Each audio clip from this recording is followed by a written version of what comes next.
and Damien Woody will join us as well. And we want to get it started. We got 3 big games today. Let's make some bold Thanksgiving Day predictions for those games. First game of the day, Bills and Lions. Nico, what do you got for a bold prediction on this one? How about Jared Goff outperforms Josh Allen? That's right. What if Jared Goff goes out there and throws 3 touchdowns and the Lions beat the Buffalo Bills? It'd have to be Jared Goff's performance. That's a bold prediction. I agree. That is bold. Bart, what do you got for Patriots Vikings? Oh, for me, it's got to be Kirk Cousins, the rebirth, the bounce back. No, he's not solar power. He can play at night. Tonight, he shows the Patriots just that. Big primetime game for Kirk Cousins. D. Wood, how about Giants Cowboys? What's your bold prediction for this one? Yeah, how about the New York Football Giants on a rush for over 200 yards against this Dallas Cowboys defense? Oh, by the way, the Dallas Cowboys defense has allowed over 200 yards, rushing yards, 2 of the last 3 games. So ground and pound, baby. That's how the Giants like to do it. Giants come into this game pretty beat up on the offensive line, so we'll see how that works out for them against that Dallas defense. But I do want to start with that game, big game of the day, Giants-Cowboys, NFC East, 2 7-3 teams. We picked these games. Let's start by putting the picks up because I think everybody picked the same team, right? Dallas, everybody took Dallas. Yeah. Everybody expects Dallas to win this game. Giants are outmanned on the line. Dallas is coming off a huge 40-3 victory over the Vikings. But both these teams are 7-3. Yeah. Like, are we underrating the Giants? Like, if the Giants were to win today, let's hit this real quick. If the Giants were to win today, what would that look like? I mean, it would look like uglying the game up, shortening the game, possession. It would look like the Tennessee Titans, okay. only featuring Saquon Barkley. They're going to have to run the football. They're going to have to ugly it up. They're going to have to get turnovers on the other side. Can Wink Martindale draw up a game plan that can be executed and that can take away what they do well? And that's Tony Pollard. Tony Pollard has set the table for the Dallas Cowboys offense. Can Wink Martindale come up with a plan to take him away and force Dak Prescott to beat him in a different way? D. Wood, your bold prediction about how much the Giants would get on the ground, that could be the key, right? If they can just sort of keep the ball away from Dak in that offense?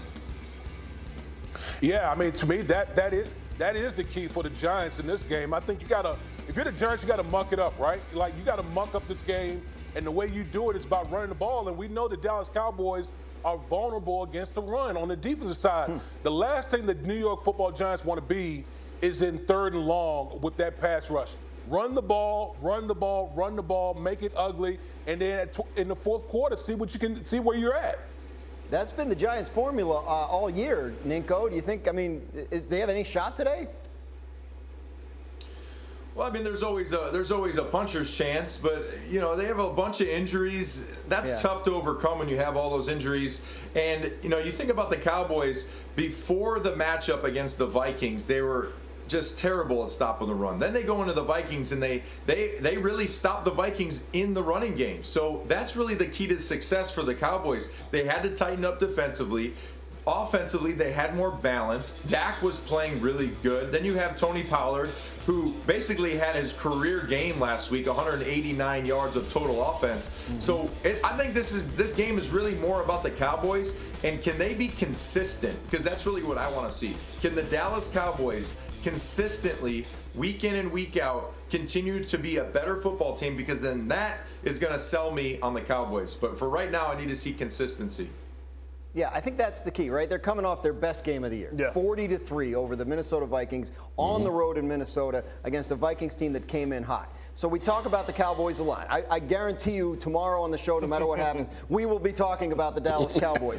So what do you, Bart Scott, need to see from the Cowboys to get you to sort of buy into the idea that last Sunday was who they really are?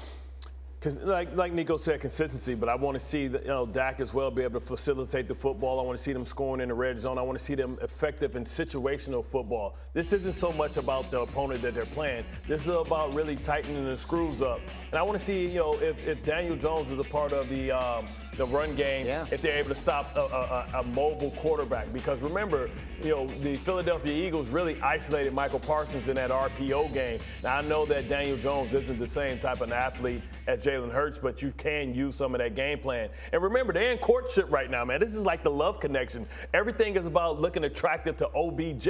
So that's what it's really all about. It's about being, I wonder if OBJ will be at the game. You know, maybe Zeke will pull out a present out of the Salvation Army bucket, and it'd be a contract for Odell Beckham with all the cheese on his taco. I don't know. It doesn't sound like Odell to show up at the game and call attention to himself. I'm not sure that would be in character. D. Wood, what do you need to see from Dallas to buy into what last week being who they really are?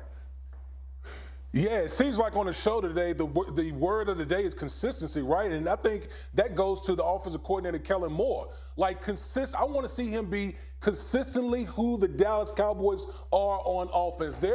Their bread is buttered by the running game, the offensive line up front. Everything is predicated off of that. And so if you're Kellen Moore, let's not get cute, okay? We don't need to reinvent the wheel. Keep doing what you're doing, running the football, having the Dallas Cowboys offense go through the run game, because when you're able to do that, that is when Dak Prescott is at his best in this offense. So, Kellen Moore, stay consistent with the way you're calling these plays.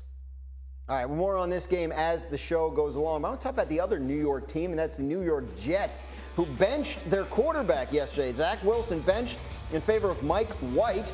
Wilson admitted after the news came out that he botched his post-game press conference Sunday when he refused to take accountability for his poor performance against the Patriots. Yesterday, Wilson talked to his teammates, and then he came out and spoke with reporters. Listen to what he had to say. It was the only thing I could think of, the last couple of days. I wanted the opportunity to talk to those guys and really make it from the heart. Were you surprised?